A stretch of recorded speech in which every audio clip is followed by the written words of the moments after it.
Thank you to dbrand for making CES 2017 possible for us this year. Check them out in the link down below. This is the Eventum 3. It is beautiful, it is huge, it is incredibly powerful, and I'm not talking about it today.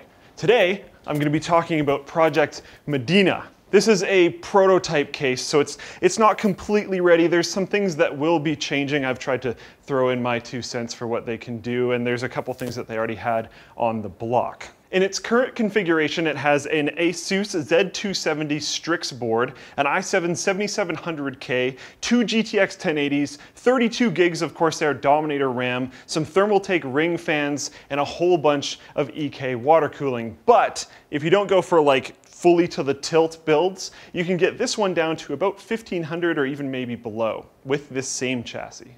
In terms of cooling all that awesome gear, you can configure it to have up to a 3x120 or 3x140 in the top. And in the front, you can get a 2x120 or 2x140. This current configuration is using both. As you can see, there's already a ton of lighting and RGB zones and all that awesomeness, but they're going to have a new lighting controller on the way which will add more zones, including like the Digital Storm logo just on the inside of the case, and I'm hoping the SSD bay in the back and maybe even some more. We'll just have to wait and see.